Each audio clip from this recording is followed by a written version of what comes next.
तो बच्चों, इस वीडियो के अंदर हम करेंगे क्लास 10th के चैप्टर नंबर 5 एपी की एक्सरसाइज 5.2 का क्वेश्चन नंबर 11 और 12। तो क्वेश्चन नंबर 11 देखते हैं। इसमें दिया है which term of the AP, ये एक एपी हमें गिवन है, will be 132 more than it's 54th term. Means इस एपी की कौन सी टर्म ऐसी है जो 54th टर्म से भी 132 ज्यादा है। तो सबसे पहले हम क्या करेंगे, 54th टर्म निकाल लेंगे कि 54 नंबर पे कौन सी टर्म है। जैसे यहाँ पर ये दे रखी है हमें, ये A1 है, मीन्स ये पहली टर्म है, ये दूसरी टर्म है, ये तीसरी टर्म है, ये चौथी है। तो ऐसे ही 54 नंबर पर मीन्स A54 पर क्या टर्म होगी।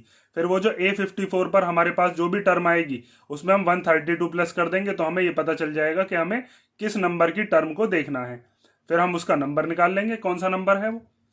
समझ गए ना। देखो अब कैसे मैं बता रहा हूँ, उस चीज को ध्यान से समझते रहो। सबसे पहले तो हमारे पास एपी दे रखी है, एपी को हम लिखते हैं, एपी है 3, 15, 27, 39। ये एपी आगे तक चल रही है, ठीक है। सबसे पहले अब इसके अंदर क्या निकालते हैं हम, फर्स्ट टर्म। और फर्स्ट टर्म को हम ए से डिनोट करते हैं, वो कितनी है, 3। उसके बाद हम निकाल सकते हैं कॉमन डिफरेंस, कि ये जो एपी है इसमें वो जो फिक्स नंबर है जिसको प्लस कर करके नंबर आ रहे हैं वो नंबर क्या है। तो उसके लिए आप सेकंड टर्म में से फर्स्ट टर्म को माइनस कर देते हो, A2 माइनस A1। तो सेकंड टर्म क्या दे रखी थी, 15, और फर्स्ट टर्म क्या है, 3। 15 में से 3 गया तो कितना आ गया, 12। अब पहले हम निकाल लेते हैं 54th टर्म। 54th टर्म का मतलब क्या है, 54th टर्म का मतलब है कि हम निकाल लेते हैं A54 कितना होगा, ठीक है। तो उसके लिए मैंने आपको एक फॉर्मूला बता रखा है कि an equal to a plus n minus 1 into d, ठीक है। वैसे भी आपको अब तक तो समझ गए होंगे A54 का मतलब क्या है, a प्लस 53d।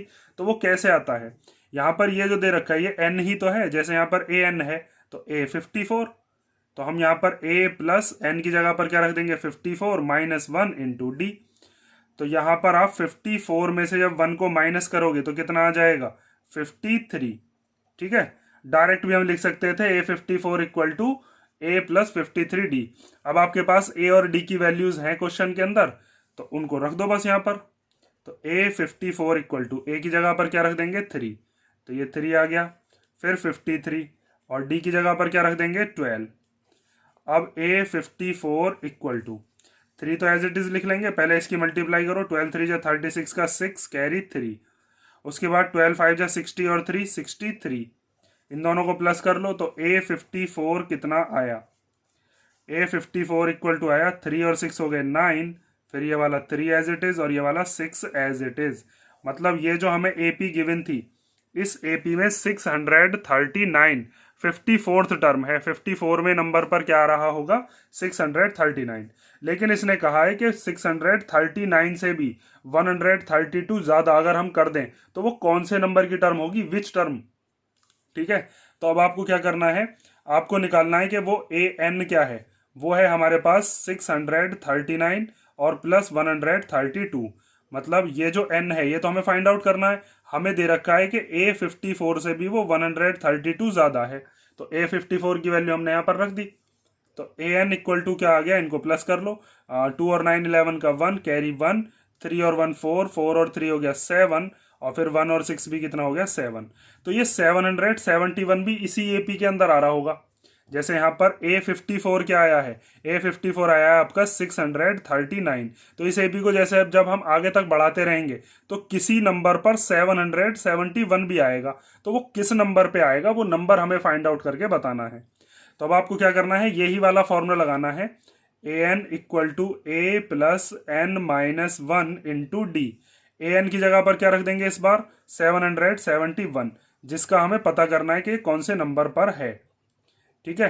ए की जगह पर क्या रख देंगे, जो फर्स्ट टर्म है कितनी दे रखी है, 3, प्लस एन हमें फाइंड आउट करना है कि 771 कौन से नंबर पर है, और डी की जगह पर क्या रख देंगे, 12। इनके बीच में यहाँ मल्टीप्लाई होता है इसलिए मल्टीप्लाई मैंने यहाँ पर शो कर दिया। अब 71 में से ये 3 माइनस हो जाएगा, इधर ले आओ इसको, तो ये 771 minus 3 equal to n minus 1 multiply 12। अब 3 इसमें से माइनस कर लो, इधर कैरी देंगे तो ये हो जाएगा 11। 11 में से 3 गया तो कितना बचेगा, 8। यहाँ बचा 6 एज इट इज लिख लो, फिर 7 एज इट इज आ गया। ये 12 आ जाएगा इसके डिवीजन में, इक्वल टू में n माइनस 1। 12 से इसको कैंसिल कर लो, 2 से भी काट सकते हो, 12 का टेबल तो आता ही होगा आपको। 12 4 जा 12 4 जा नहीं 12 6 जा 12 6 जा 72, और कितना बचा 4 बचा ना, 4 और 8 हो गया 48, तो 12 4 जा 48। अब ये जो n-1 है, इस n-1 में जो माइनस का 1 है इसको इधर ले आओ, इधर आकर ये कैसा हो जाएगा, ये हो जाएगा प्लस का, और इक्वल टू में n, तो n की वैल्यू कितनी आ गई 65। इसका मतलब ये जो हमारे पास 771 दे रखा होगा, इस AP के अंदर ये कौन से नंबर की टर्म है, ये है हमारे पास 65th नंबर की टर्म। ठीक है, तो आप कह सकते हो कि therefore 65th term is 132 more than 54th term. 54th term से 65th टर्म जो है वो कितनी ज़्यादा है, 132 ज़्यादा। 54 वाली कौन सी थी, 639, और 65 वाली कौन सी है, 771। ठीक है, ये हो गया आपका क्वेश्चन नंबर 11। अब हम देखते हैं क्वेश्चन नंबर 12। तो क्वेश्चन नंबर 12 दिया है, if 2 APs have the same common difference, 2 AP हैं जिनका कॉमन डिफरेंस सेम है, the difference between their 100th term is 100, और उनकी जो 100वीं टर्म्स हैं उनके बीच का डिफरेंस कितना है 100। What is the difference between their 1000th term, तो बताइए 1000वीं टर्म जो होगी उनके बीच का डिफरेंस कितना होगा। तो बहुत सिंपल सा क्वेश्चन है, लेकिन इसको रिप्रेजेंट करना है कैसे, वो चीज़ आप ध्यान से देखते रहना, क्योंकि मेन चीज़ वही है, बाकी तो इसमें कुछ है नहीं। सबसे पहले तो इसके अंदर हम 2 AP मान लेते हैं, लेट द 2 APs आर, एक मान लेते हैं हम AP1 और एक मान लेते हैं AP2।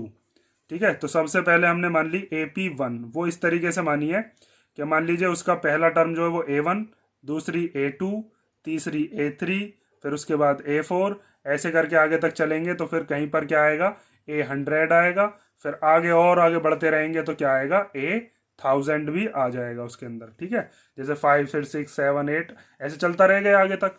और एक दूसरी AP मान लेते हैं हम AP2, उसके अंदर स्मॉल से मान लेते हैं, जैसे A1, फिर उसके बाद A2, A3, A4, और ये इस तरीके से आगे चलता रहेगा, और A100, और फिर कहाँ तक जाना है, A1000। अब हमें इन दोनों का डिफरेंस तो दे रखा है, 100th टर्म का डिफरेंस कितना है 100, और हमें बताना है 1000 टर्म, मतलब इन दोनों वाली जो टर्म है 1000 नंबर वाली, इनका बताइए डिफरेंस कितना होगा। और हमें क्वेश्चन के अंदर गिवन क्या है, हमें क्वेश्चन के अंदर दे रखा है कि कॉमन डिफरेंस सेम है, तो it is given that common difference